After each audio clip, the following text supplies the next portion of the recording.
So in this topic of dynamics, for example, there is an object, and if it is at rest, it will remain at rest, right? Because there is no resultant force acting on this object, it will remain at its original position. However, if I apply a force here, which is 5 Newton, and I apply a force in the opposite direction of the same magnitude, the resultant force is going to be what? That is 0. So if the resultant force is 0, the acceleration is also going to be 0, because if you use F is equal to ma, and if you put the value of mass there, then acceleration is going to be 0 meter per second square. So this leads us to the Newton's first law of motion. What Newton's first law of motion states that an object at rest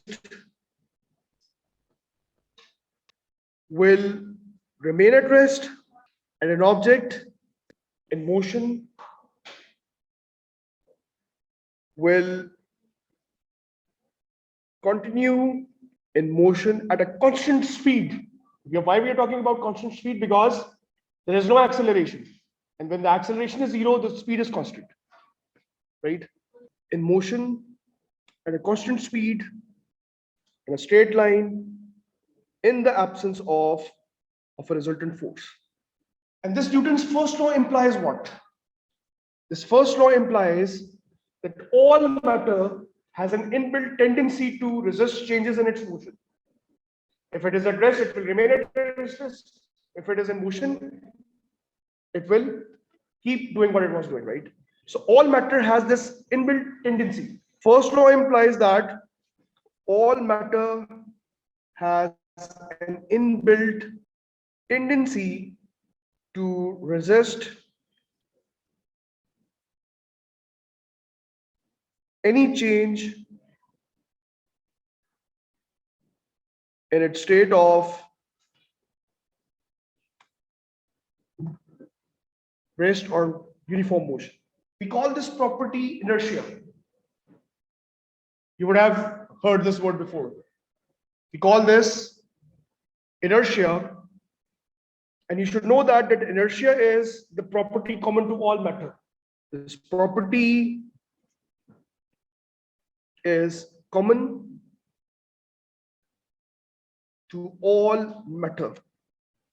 You should also know that the mass of the body is the measure of its inertia. The mass of the body is the measure of its inertia. The larger the mass, the more would be the inertia. आपको एक heavy चीज को रोकना भी मुश्किल होगा और चलाना भी मुश्किल होगा. जिसका mass ज़्यादा होगा, उसको अब एक बहुत बड़ा ट्रक है, उसको मूव करवाना और उसको ब्रेक्स लगाना मुश्किल काम है compared to a car. Car का mass कम है compared to the truck. तो ट्रक का inertia ज़्यादा है, उसको चलाना भी मुश्किल है और उसको stop करना भी मुश्किल है. Mass in terms of inertia is the property of an object which resists changes in state of rest or uniform motion. Actually, Newton's second law.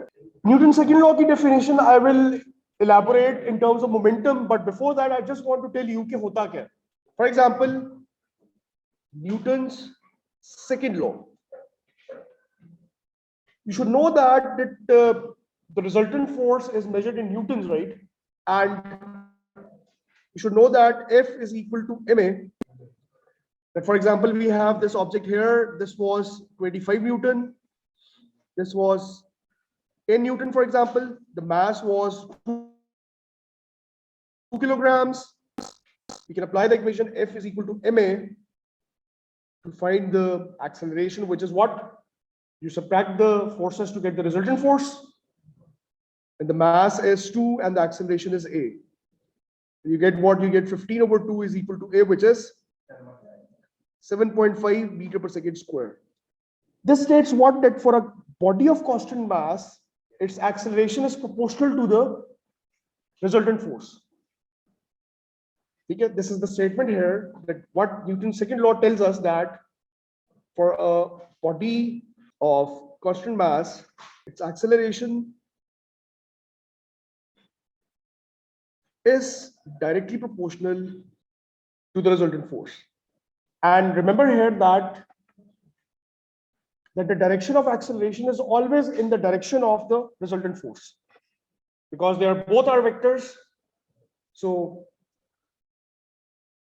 direction of acceleration is in the direction of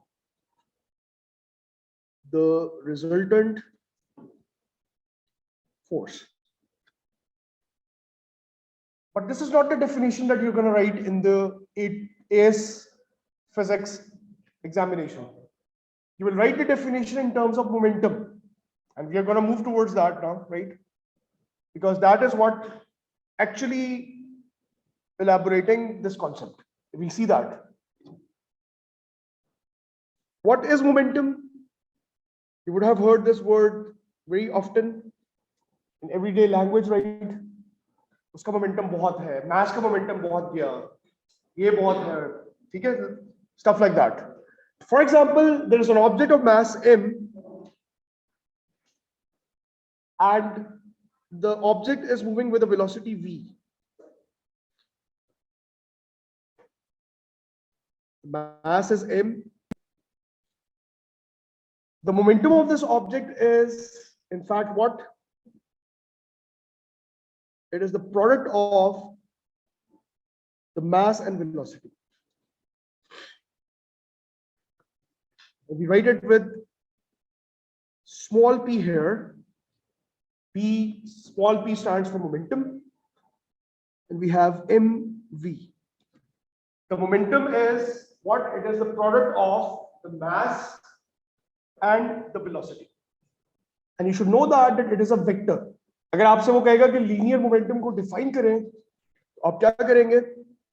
You should write that the linear momentum of an object of mass m moving at a constant velocity v is defined as the product of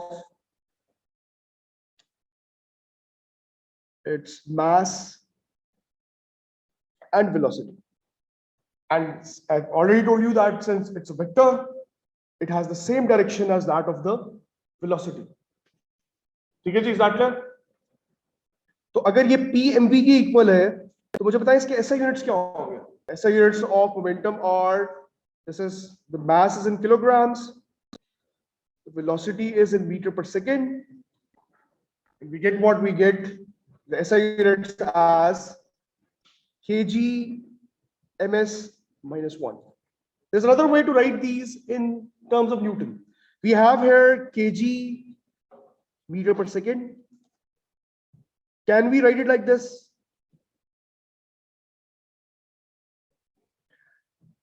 What if I multiply s at the top and s at the bottom?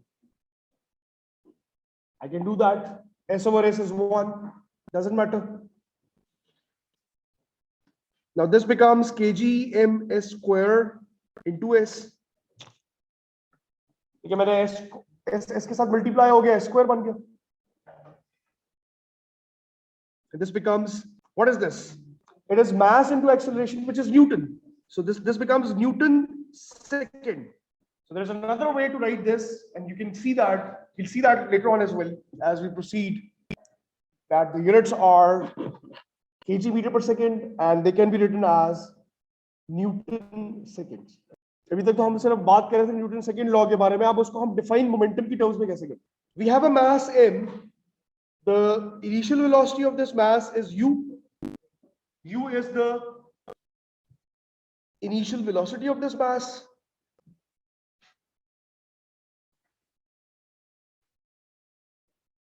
You apply some force on this mass and it gains a certain velocity. For example, the mass is now m as it was before, the velocity is v. We call this the final velocity. And the force acted for a certain time, which is delta t, right, on this object. So for example, you're playing cricket, the ball came and hit the bat, and during that, the contact was during time t, right? Now, if you talk about the initial momentum is what? That is mu. The initial momentum of this ball is mu, right? We can write it like this, that pi is mu. I stands for initial momentum, right? I. Then we have the final momentum, which is what? That is mv. And we can write here pf is equal to mv, right? pf is equal to mv. If they ask you about the change in momentum, that change in momentum is in fact the final momentum minus the initial momentum, that is final momentum minus initial momentum. And we can write here pf minus pi. And this becomes mv minus mu, right? Which we can call delta p. अच्छा, अगर हम यहां पे लिखें rate of change of momentum, जब भी rate of change की बात आती है तो आप टाइम से उसको डिवाइड कर देते हैं. रेट चेंज हो रहा है तो टाइम का फैक्टर आ रहा है. Rate of change of momentum would be written as delta P over delta T. It's delta P over delta T, right? If I can substitute this value here, which was mv minus mu over delta t, and if I take this v minus u over t common, if I take m common, in fact, then what is this? ये क्या चीज है? This is the acceleration. So the rate of change of momentum is ma, which is resultant force. You see what? The rate of change of momentum is what? The resultant force. This is what Newton's second law is, that the resultant force is directly proportional to the rate of change of momentum. Yes. आपको ये formula हर हाल में आना चाहिए, that F is equal to mv minus mu over delta t. Very important formula. And we write it here like this: Newton's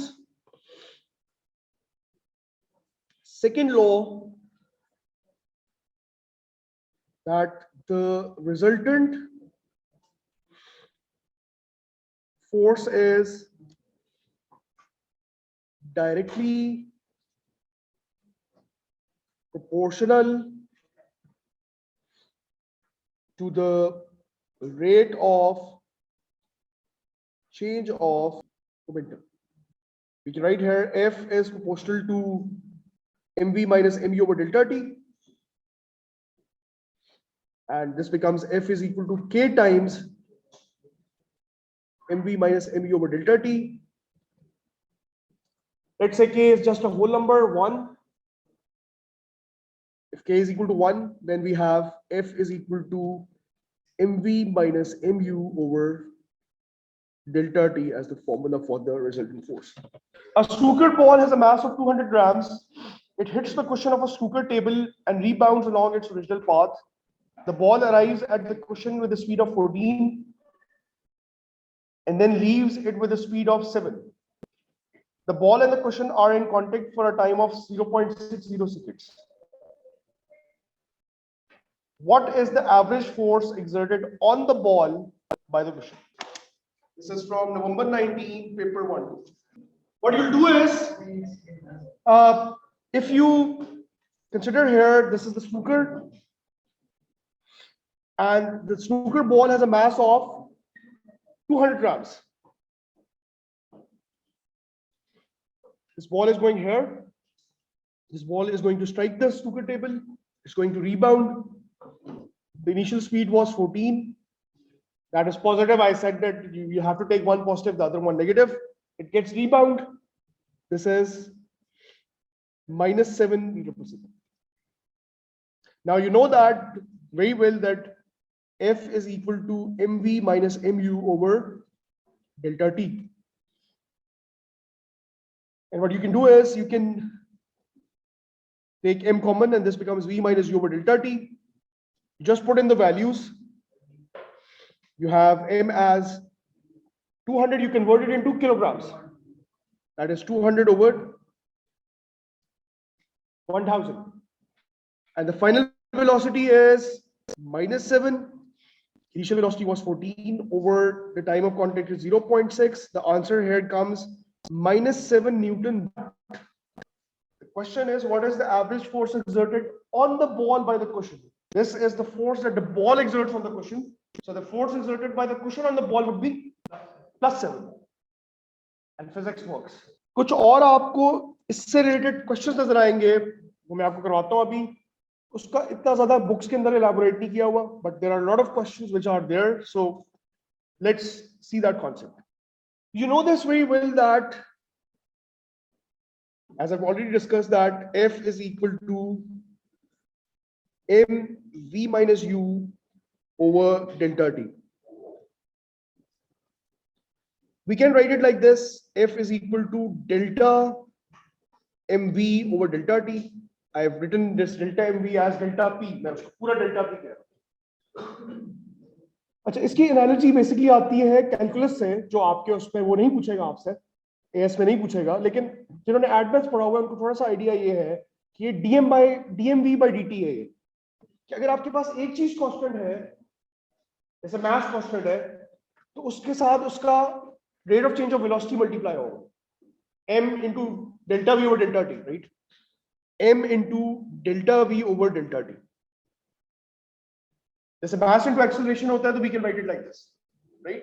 और एक और situation ये हो सकती है कि अगर आपके पास वेलोसिटी कांस्टेंट है, तो आप rate of change of mass को उस वेलोसिटी से मल्टीप्लाई करते हैं. That is, if mass is constant, then you will use this formula: F is equal to m delta v over delta t. ये तो बहुत कॉमन फॉर्मूला है, ये तो आपको हर जगह नजर आएगा, अभी हमने देखा. If mass remains constant, then the velocity is changing. और दूसरी कंडीशन क्या है? दूसरी कंडीशन ये है that if the mass is variable, it means that if there is a rate of change of mass, if there is a, I'm going to write it like this: if there is a rate of change of mass is involved, then you would use F is equal to V into delta m over delta t. It's the rate of change of mass. अगर पानी निकल रहा है एक pipe से 10 kilogram पर second, 20 kilogram पर second, तो आप डायरेक्ट वेलोसिटी से अगर मल्टीप्लाई कर देंगे तो आपके पास फोर्स आ जाएगा. ठीक है? Water is pumped through a hose pipe at a rate of 20 kilogram per minute. Water emerges horizontally from the hose pipe with a speed of 20 meter per second. What is the minimum force required from a person holding the hose pipe to prevent it moving backwards? आपको उतनी force लगानी है जितनी force से वो move कर रहे हैं, तो आपने उसको रोका हुआ. It's A. You have to convert 90 kilogram per minute into 90 kilogram per second. It's A. You have 90 kg in 60 seconds. You have 90 over 60 as the rate of change of mass. This is the rate of change of mass. आपके पास 90 kilogram है, एक minute के अंदर, एक minute में 60 seconds होते हैं, होते हैं या नहीं होते? और ये आपके पास बन जाएगा 90 over 60, which is 1.5 kg in 1 second. इतना पानी का फ्लो जा रहा है. So you have V into delta M over delta T. V is what? 20 times 1.5 and you get 30. A is the answer.